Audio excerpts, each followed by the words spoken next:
डब्बा की एक स्टोरी देखी। स्टोरी देख के शायद उनके फैंस को बहुत अच्छा लगा होगा। हैदराबाद मीटअप में काफ़ी लोग उनसे मिलने के लिए पहुँचे और एक क्रिएटर के लिए ये भी एक अचीवमेंट होता है कि उसने कहीं पे कोई मीटअप रखा और बढ़ चढ़ के लोगों ने उस मीटअप में पार्ट लिया। लेकिन अगेन क्वेश्चन यही खड़ा होता है कि मीटअप का टाइम क्या ये सही था? क्या ये सही वक्त था? जबकि परिवार में अभी अभी किसी का इंतकाल हुआ था, 4-5 दिन भी नहीं हुए और इन्होंने मीटअप भी रख दिया। वेल ठीक है, अकॉर्डिंग टू देम दूर के रिश्ते तो दुख भी बहुत दूर का। पिछले व्लॉग की बात करें तो मैं इनके कमेंट सेक्शन में देख रही थी, काफ़ी लोगों के ये कमेंट आए हुए थे जिसमें लोगों ने ना डब्बा के नेचर में बहुत ज़्यादा ड्रास्टिक चेंज पाया। जिस तरीके का नेचर उनका पहले हुआ करता था शादी से पहले, अब उस नेचर में डे बाय डे बहुत ज़्यादा परिवर्तन आ रहे हैं और शायद यही वजह है कि काफ़ी सारी शिकायतें उनके कमेंट सेक्शन में उनकी ऑडियंस की उनके लिए बढ़ती ही जा रही है। And I don't think so कि डब्बा रानी इन शिकायतों पे कोई काम भी कर रही हैं, क्योंकि मुझे ऐसा लगता है हर व्लॉग में वो कुछ ना कुछ ऐसा करती हैं। अब ये इंटेंशनली करती हैं या उनसे अनजाने में हो जाता है, जिस वजह से ऑडियंस उनके कमेंट सेक्शन में कंप्लेंट्स पे कंप्लेंट्स डालना शुरू कर देती है। कुछ ऐसा ही इन्होंने अपने लास्ट व्लॉग में किया, जहाँ पे इन्होंने फ़नी भैया को भैया बोल दिया। ये मोहतरमा डब्बा रानी ये भूल गई कि वो भैया हमारे हैं, आपके नहीं हैं। और इस बात पे काफ़ी सारे लोग नाराज़ होते हुए नज़र आए कि अपने हस्बैंड को कभी भी भैया नहीं बोलना चाहिए, चाहे आप किसी भी धर्म से बिलोंग करते हो। इवन हमारे धर्म में भी हस्बैंड को भाई तो कभी बोला ही नहीं जाता, और आपके भी धर्म में लोग नीचे बता रहे थे कि भाई बोलना बहुत बड़ा गुनाह होता है, गलत बात होती है। वेल गलतियाँ करनी तो डब्बा रानी की जैसे अब आदत ही बन गई है। सो गाइज़, आप लोग इस चीज़ की आदत डाल लीजिए, क्योंकि अभी शायद आने वाले टाइम पे और भी काफ़ी गलतियाँ देखने को मिल सकती हैं। और उसके बाद काफ़ी लोगों की कंप्लेन ये भी थी कि डब्बा मैडम अब रेगुलर नहीं रह गई हैं।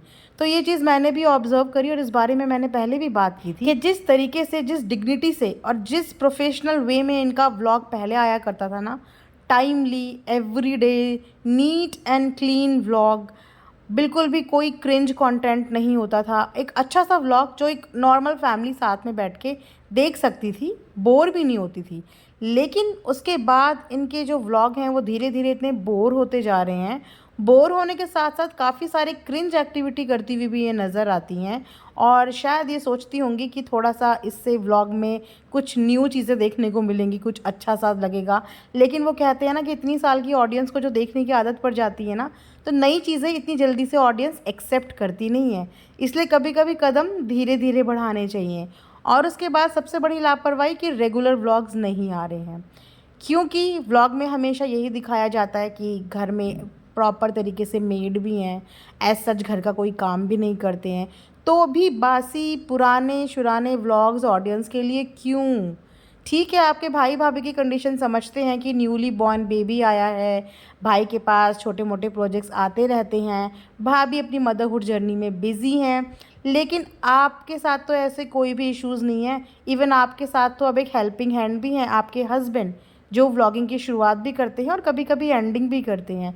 तो आपको तो और ज़्यादा रेगुलर होना चाहिए था। शादी के बाद तो आपके व्लॉग्स में 4 चांद लगने चाहिए थे, एक नया साइड देखने को मिलना चाहिए था। बट वो बोरडम की तरफ जा रहे हैं, सिर्फ उसमें ट्रैवल दिखाया जा रहा है, सिर्फ उसमें अननेसेसरली सड़कों में कार लेके घूमना दिखाया जा रहा है, जो कि कहीं ना कहीं ऑडियंस को डिस्कनेक्ट कर रहा है। और उसके साथ साथ जो सबसे बड़ा चेंज इनके नेचर में लोगों ने नोटिस किया वो ये कि ये बहुत ज़्यादा एरोगेंट हो गई हैं।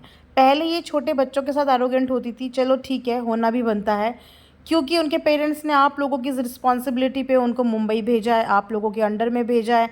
तो बच्चों के साथ जहाँ एक सॉफ्ट कॉर्नर होना चाहिए, एक फ्रेंडली बिहेव होना चाहिए, वहीं पे एक रिस्पॉन्सिबल बिहेव भी होना चाहिए कि बच्चे आपसे डरे भी। आपका कहना वो हमेशा सुनते हैं, आपकी बातें हमेशा सुनते हैं, बहुत अच्छी बात है कि बच्चे आपके कंट्रोल में हैं।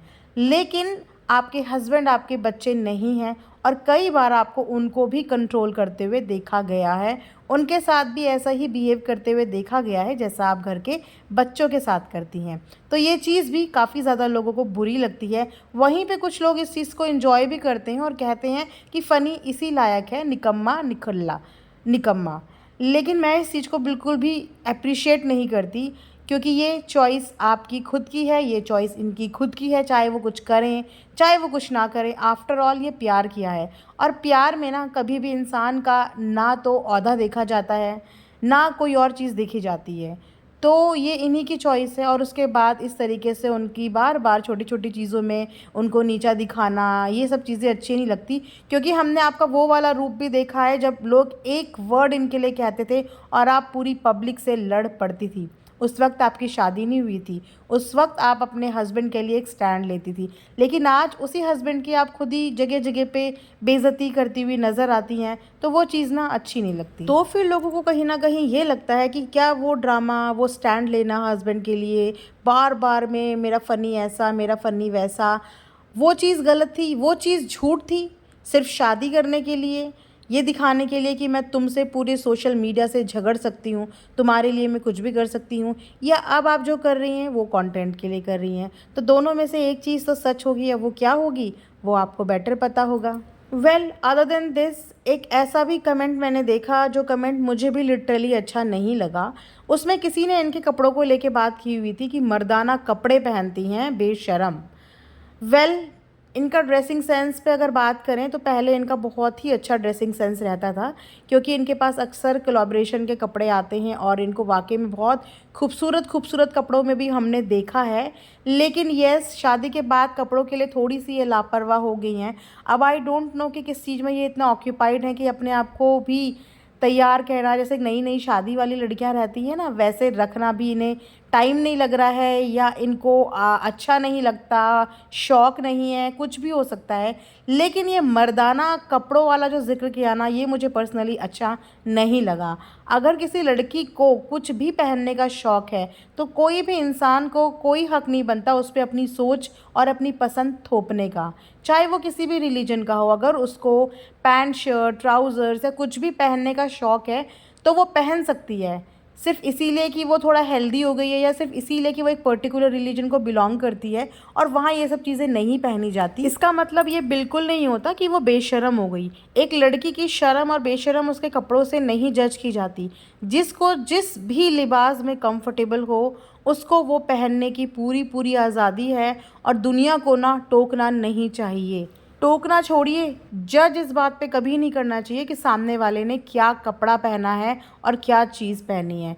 सो इस तरीके की मेंटालिटी को मैं बिल्कुल भी प्रमोट भी नहीं करती, और इस तरह की मेंटालिटी को मैं अप्रिशिएट भी नहीं करती। यहाँ पे हम लोगों को अपनी थिंकिंग चेंज करने की ज़रूरत है। वेल ये था मेरा आज का एक रिएक्शन। आई होप कि आप लोगों को पसंद आया होगा। पसंद आया होगा तो लाइक शेयर एंड सब्सक्राइब करना बिल्कुल ना भूलें। And thanks for watching earth mom Dehradun.